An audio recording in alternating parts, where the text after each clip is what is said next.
September the 1st, 1939, German troops thrust deep into Poland to win a swift and absolute victory. Barely 20 years earlier, their forefathers had also been on the march, but back into their homeland as a defeated army.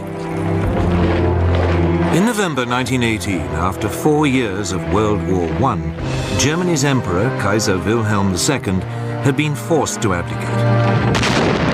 His armies were being ground down by a remorseless offensive by British, French, and US troops. His people faced starvation. But already, a dangerous myth was taking root. The German generals and troops claimed that they hadn't been defeated in battle, but betrayed by their own cowardly politicians. Even so, at 11 in the morning on November the 11th, 1918, the 11th hour of the 11th day of the 11th month, World War I came to an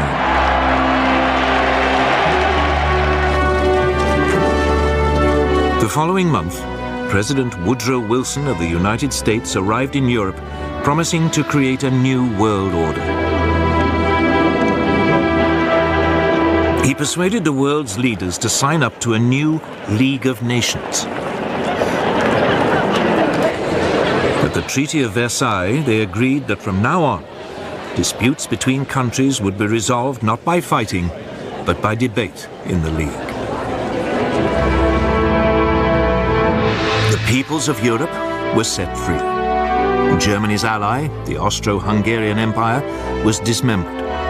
Out of it, new nations were created: Austria, Poland, Hungary, Czechoslovakia, Yugoslavia, Latvia, Lithuania, and Estonia. Germany itself was greatly reduced in size. But this process contained a time bomb. Not everyone celebrated the birth of countries like Czechoslovakia. Several of them contained substantial German minorities. One day, the desire to reunite the German peoples would come to haunt Europe.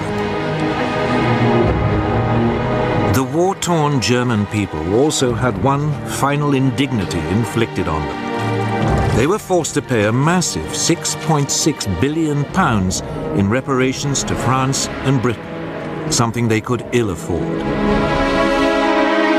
And when he returned to America, Wilson's new world order immediately fell apart. The US Congress decided it could not risk being sucked into another war in Europe. It refused to join his league, and the US withdrew into isolationism. Germany was now a very different nation. It was still Europe's biggest country, but its militaristic monarchy had gone. It had become a democracy. But its government, the so-called Weimar Republic, was soon struck by a series of hammer blows. Street battles erupted between extreme right-wing nationalists and communists trying to start a revolution.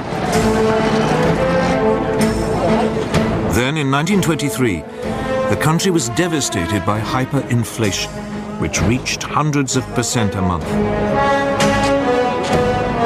Ordinary people's savings were wiped out. This was fertile ground for a new breed of rabble-rousing right-wing politicians. Among them, Adolf Hitler.